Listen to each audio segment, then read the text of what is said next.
Assalamualaikum warahmatullahi wabarakatuh. Bapak, Ibu, saudara-saudara sebangsa setanah air,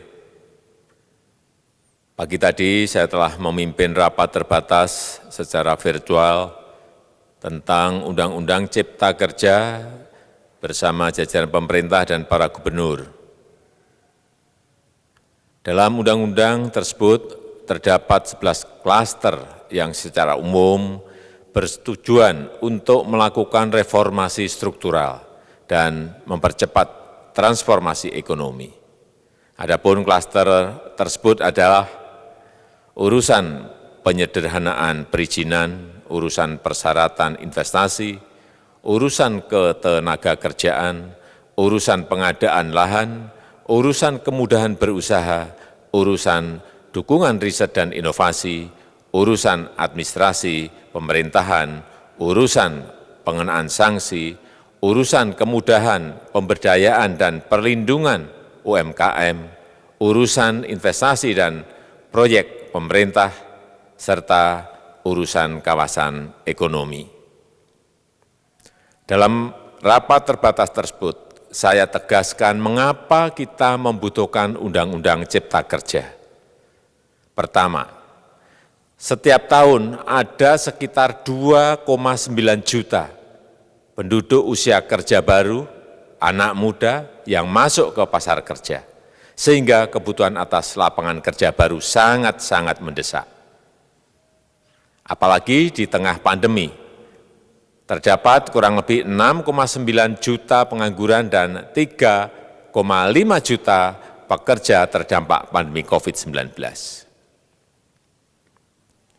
Dan sebanyak 87% dari total penduduk bekerja memiliki tingkat pendidikan setingkat SMA ke bawah, di mana 39% berpendidikan sekolah dasar. Sehingga perlu mendorong penciptaan lapangan kerja baru, khususnya di sektor padat karya. Jadi, Undang-Undang Cipta Kerja bertujuan untuk menyediakan lapangan kerja sebanyak-banyaknya bagi para pencari kerja serta para pengangguran. Kedua, dengan Undang-Undang Cipta Kerja akan memudahkan masyarakat, khususnya usaha mikro kecil, untuk membuka usaha baru. Regulasi yang tumpang tindih dan prosedur yang rumit dipangkas.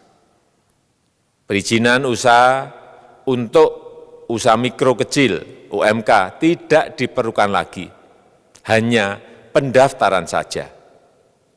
Sangat simpel.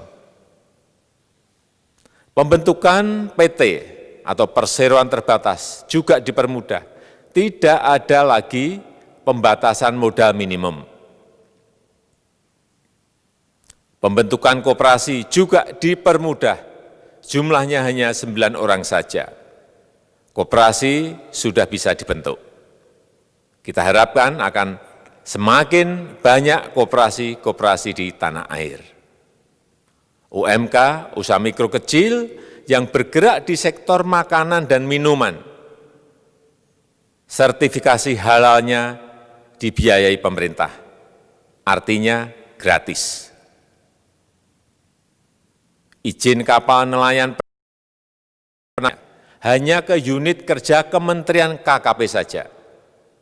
Kalau sebelumnya harus mengajukan ke Kementerian KKP, Kementerian Perhubungan, dan instansi-instansi yang lain.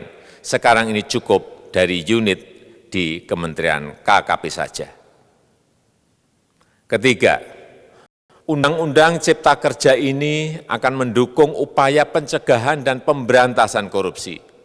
Ini jelas karena dengan menyederhanakan, dengan memotong, dengan mengintegrasikan ke dalam sistem perizinan secara elektronik, maka pungutan liar, pungli dapat dihilangkan.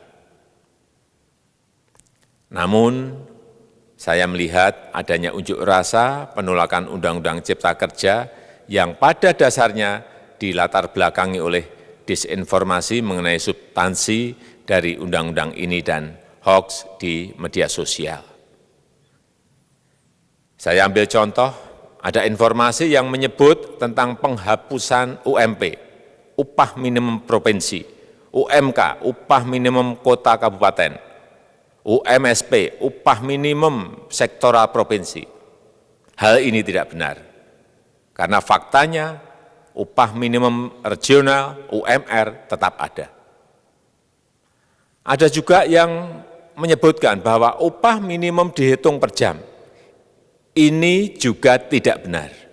Tidak ada perubahan dengan sistem yang sekarang. Upah bisa dihitung berdasarkan waktu dan berdasarkan hasil.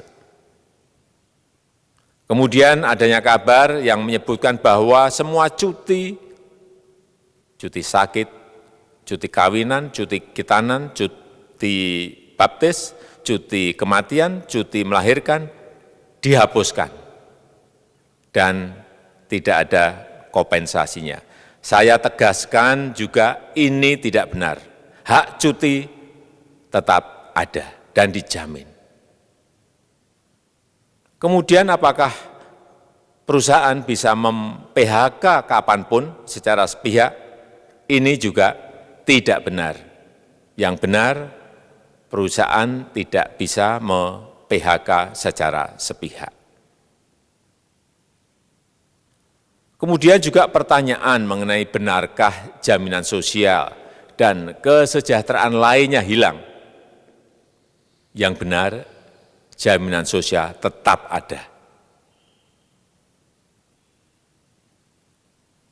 Yang juga sering diberitakan tidak benar adalah mengenai dihapusnya AMDAL, analisis mengenai dampak lingkungan. Itu juga tidak benar. AMDAL tetap ada. Bagi industri besar harus studi AMDAL yang ketat. Tetapi bagi UMKM lebih ditekankan pada pendampingan dan pengawasan. Ada juga berita mengenai Undang-Undang Cipta Kerja ini mendorong komersialisasi pendidikan. Ini juga tidak benar. Karena yang diatur hanyalah pendidikan formal di kawasan ekonomi khusus, di KEK. Sedangkan perizinan pendidikan tidak diatur di dalam Undang-Undang Cipta Kerja ini. Apalagi perizinan untuk pendidikan di pondok pesantren. Itu tidak diatur sama sekali dalam Undang-Undang Cipta Kerja ini. Dan aturannya yang selama ini ada tetap berlaku. Kemudian diberitakan bahwa keberadaan bank tanah. Bank tanah ini diperlukan untuk menjamin kepentingan umum, kepentingan sosial, kepentingan pembangunan nasional, pemerataan ekonomi, dan konsolidasi lahan serta reforma agraria. Ini sangat penting untuk menjamin akses masyarakat terhadap kepemilikan tanah, kepemilikan lahan, dan kita selama ini tidak memiliki bank tanah.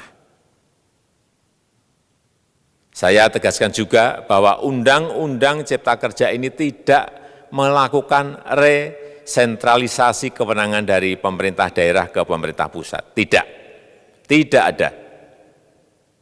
Perizinan berusaha dan pengawasannya tetap dilakukan oleh pemerintah daerah sesuai dengan NSPK, norma, standar, prosedur, dan kriteria yang ditetapkan pemerintah pusat. Ini agar dapat tercipta standar pelayanan yang baik di seluruh daerah, dan penetapan NSPK ini dapat nanti akan diatur di dalam PP atau peraturan pemerintah. Selain itu, kewenangan perizinan untuk non-perizinan berusaha tetap ada di Pemda, sehingga tidak ada perubahan.